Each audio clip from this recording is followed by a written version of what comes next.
Most people reach the later chapters of life carrying a quiet realization they rarely speak out loud. They spent decades trying to be who others needed them to be. A good provider, a reliable partner, a responsible citizen, a person who didn't rock the boat, and somewhere along the way, without meaning to, they lost touch with themselves. If you are watching this and you are older, perhaps retired, perhaps standing at the edge of retirement, or simply feeling time move faster than it once did, this message is for you. Not to tell you what you should have done differently, but to remind you that your inner life is not finished. In fact, for many, this is where it truly begins. My name is Carl Jung. For decades, I have studied the inner lives of men and women who reached the second half of life and felt an unexpected tension inside. Outwardly, their lives looked complete, careers built, families raised, responsibilities fulfilled, yet inwardly something felt unresolved, as if a deeper voice had been waiting patiently to be heard. Carl Jung spoke directly to this moment. He said that the first half of life is devoted to building the ego, our place in society, our roles, our achievements. But the second half of life demands something entirely different. It asks us to turn inward, to discover who we are beneath the roles we played for others. Let me ask you a question that may feel uncomfortable but honest. When was the last time you truly thought about yourself? Not your medical appointments, not your family obligations, not your financial concerns, but you, your inner world, your unexpressed longings.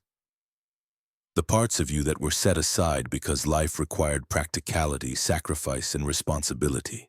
Many older adults tell me I don't have time to think about myself now. Or worse, it's too late. That belief is one of the great tragedies of modern life. Jung warned us about this. He said that when we ignore the inner life in the later years, we don't become peaceful. We become bitter, restless, and quietly resentful.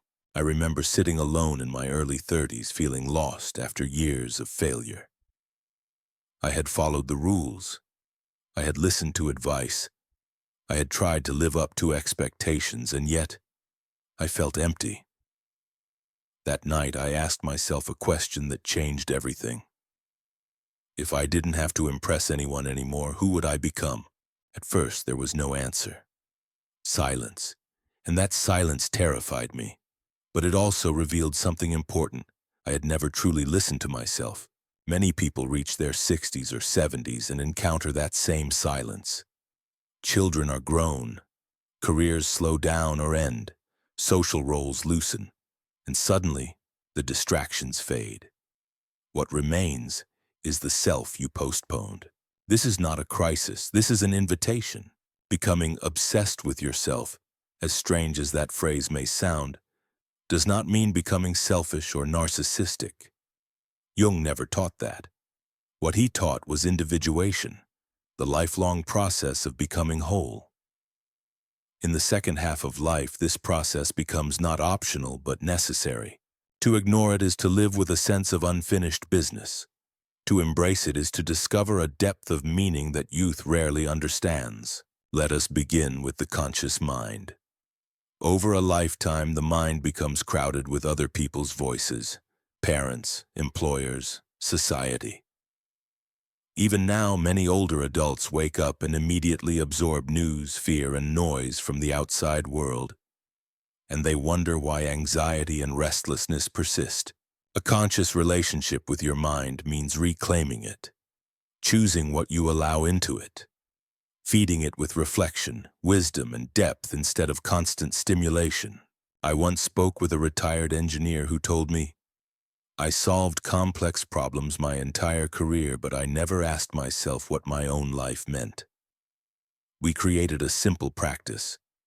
Each morning before news or television, he spent 15 minutes reading, reflecting, or simply thinking about his own life story. Within months, he told me something remarkable.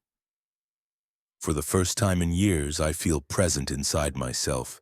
That presence is powerful, because when the mind is no longer dominated by external noise, deeper questions emerge. Who am I now? beyond my job? What values truly guided my life? What parts of myself did I neglect? This naturally leads us to emotional depth. Many older Americans were never taught how to relate to their emotions. They were taught to endure, to stay strong, to push forward. Emotions were something to manage quietly, not explore. But emotions do not disappear just because we ignore them. They accumulate. They surface as irritability, sadness, regret, or numbness. Jung believed that emotions are messengers from the unconscious, signals asking to be understood. Being devoted to yourself means learning to observe your emotional patterns without judgment. Not asking, "What's wrong with me?" but "What is this feeling trying to teach me?" When regret arises, what memory does it carry? When sadness appears, what unfulfilled longing stands behind it? I once met a woman in her 70s who said, "I feel emotional, and I don't know why." As we spoke, she realized she was finally grieving a life she never allowed herself to choose. That realization didn't weaken her. It liberated her, because understanding your emotions does not trap you in the past. It frees you from it. This is where the second half of life becomes sacred. Not because it is easy, but because it offers the rare chance to live from truth instead of obligation. To listen inwardly instead of endlessly responding outwardly. And this is only the beginning. As the inner work deepens, something unexpected begins to happen. Many people in the later years of life assume growth is behind them. They believe wisdom means settling, accepting, and slowly narrowing their world. But psychological truth points in the opposite direction. The second half of life is not about shrinking. It is about integrating everything you have lived. This is where emotional depth becomes essential. For decades, many older adults learned to manage life by suppressing emotion rather than understanding it. You endured hardship, you carried responsibility, you stayed composed because others depended on you. Strength in your generation often meant silence, but what was pushed aside never disappeared. It waited. Unexpressed grief, unspoken anger, quiet regret, long-forgotten joy. These emotions do not punish us for ignoring them. They simply wait for the moment we finally have the courage to listen. Becoming devoted to yourself means learning to relate to your emotions not as weaknesses, but as teachers. Every emotional reaction carries information. Irritation often points to a boundary crossed. Sadness often points to something meaningful that was lost or never lived. Restlessness often signals a deeper calling that has gone unanswered. I once worked with a man in his late 60s who said, "I don't understand why I feel so irritable now. I did everything right." As we spoke, he realized something profound. He had spent his entire life doing what was expected, but very little time doing what felt alive. His irritation was not a flaw. It was a signal, a message from the deeper self asking to finally be acknowledged. When emotions are met with curiosity instead of resistance, they soften. They begin to organize themselves. You stop being overwhelmed by them and start learning from them. This emotional honesty prepares the ground for the third dimension, spiritual growth.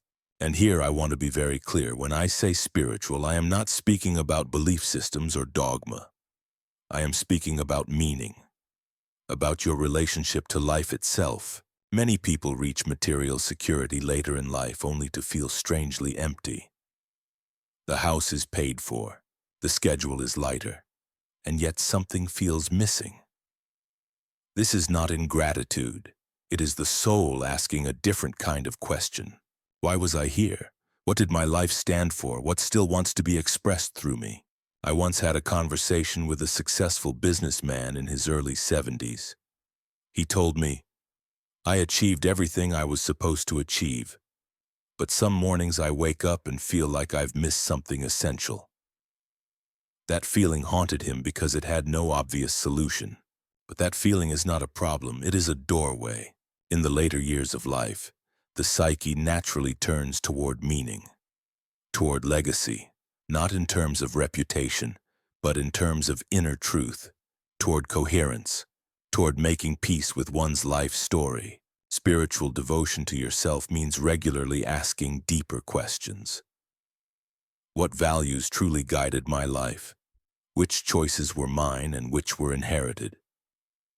What kind of person have I become through everything I've lived?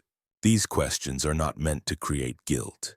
They are meant to create integration, to allow you to hold your life as a whole, not as a series of mistakes or successes, but as a meaningful journey. When spiritual clarity increases, something remarkable happens. Decisions become simpler, relationships become cleaner. You stop chasing approval because you no longer need external permission to exist as you are. You begin living from the inside out. The fourth dimension of this devotion is physical evolution. And this is where many people disconnect, believing that caring deeply for the body later in life is either pointless or vain. That belief is deeply misguided. Your body is not separate from your psyche. It is the vessel through which your inner life is expressed. When the body is neglected, the mind becomes clouded, emotions destabilize, and spiritual reflection becomes difficult. I am often asked how I maintain vitality into advanced age. The answer is not extreme discipline. It is respect. I treat my body as something entrusted to me, not something to be used up. Movement, nourishment, rest, and breath are not about looking younger. They are about staying present, about maintaining the energy required to think clearly, feel deeply, and engage meaningfully with life. One man in his 70s told me, "I thought slowing down meant stopping." But when he gently reintroduced daily walks, light strength work, and better nutrition, something unexpected happened.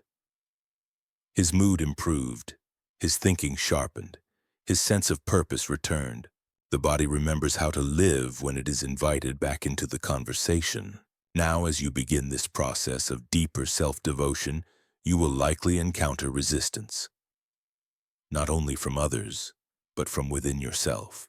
Some people around you may feel unsettled when you begin prioritizing your inner life. They are accustomed to the version of you that gives, adapts, and stays predictable.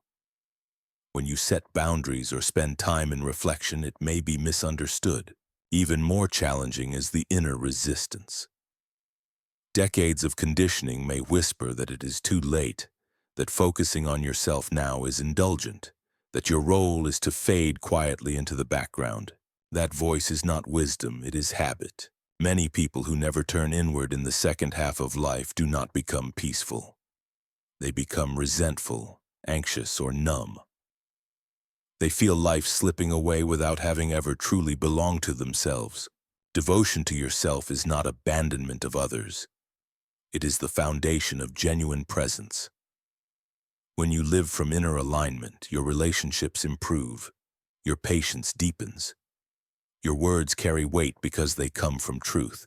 I once worked with a grandmother who felt constantly exhausted and guilty. She believed caring for herself took time away from her family. But when she began setting small, non-negotiable moments for her own reflection and well-being, her entire energy changed. Her family didn't lose her. They gained a calmer, wiser, more grounded presence. This is the paradox. When you fill yourself from within, you give more freely, not less. And this brings us to the practical question.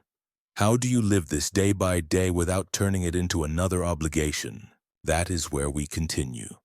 To live this devotion to yourself in a grounded, sustainable way, it must become practical. Not overwhelming, not idealistic, not another standard you feel pressured to meet. The work of the second half of life is not about intensity. It is about consistency and sincerity.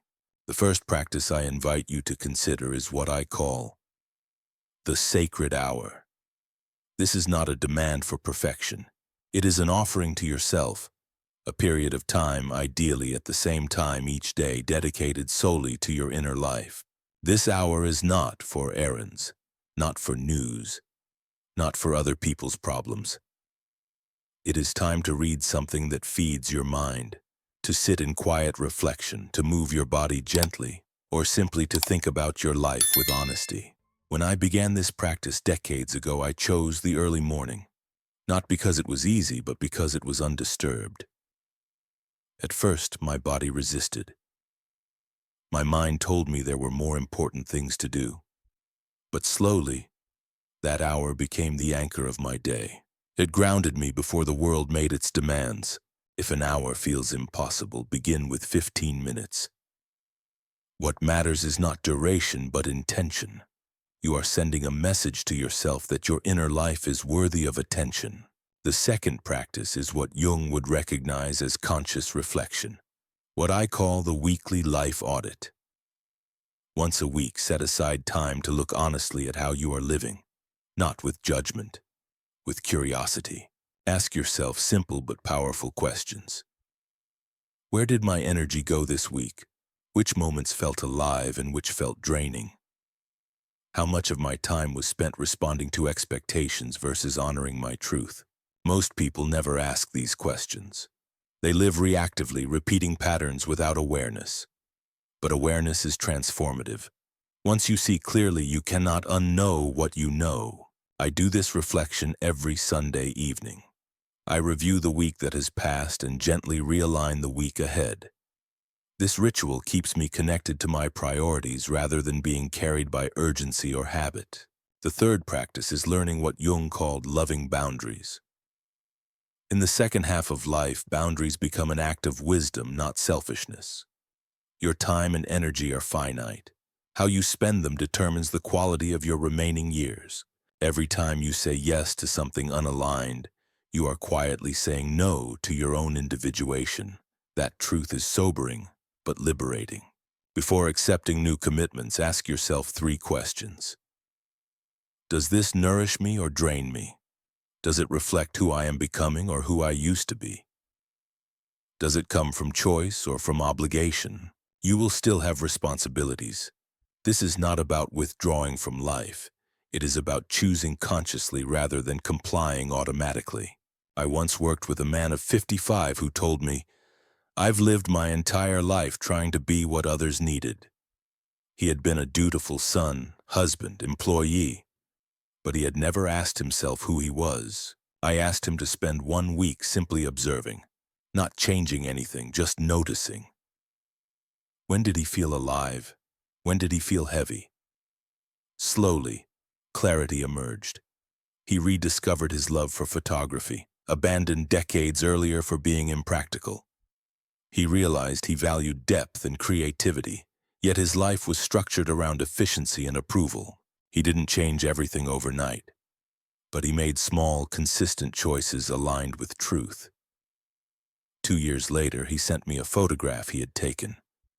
Not just an image, but a reflection of his renewed inner life. He wrote, "For the first time, I feel like I am living my life. This is the essence of constructive self-devotion. Not narcissism, not withdrawal, but self-realization. Becoming centered in the true self Jung spoke of, the self that integrates past, present, and future into a coherent whole. Now I want to speak directly to a fear many older adults carry quietly. The fear that it is too late, that time has passed, that self-discovery belongs to the young. Jung rejected this completely. He believed that the later years hold a unique psychological task, to bring meaning to everything you have lived, to transform experience into wisdom, to live the final chapters not in regret, but in coherence. Your life is not a series of mistakes to be judged. It is a story to be understood. When you devote yourself inwardly, something subtle but profound happens. You stop measuring your worth by productivity or approval. You begin living from depth. Conversations become richer. Solitude becomes nourishing instead of lonely. Your presence carries weight because it is grounded in truth. And here is the promise I want to leave you with. If you dedicate even a small amount of time each day to your inner life, your remaining years will not be defined by decline but by integration. You will feel more at home in yourself, more peaceful without becoming passive, more alive without needing validation. This is not about becoming someone new. It is about becoming who you always were beneath the roles. Begin today. Sit quietly. Ask yourself one honest question. Who am I now and what still wants to live through me? If you honor that question, your life will continue to unfold with meaning. Not because time is endless, but because presence is. And that is the quiet gift of the second half of life.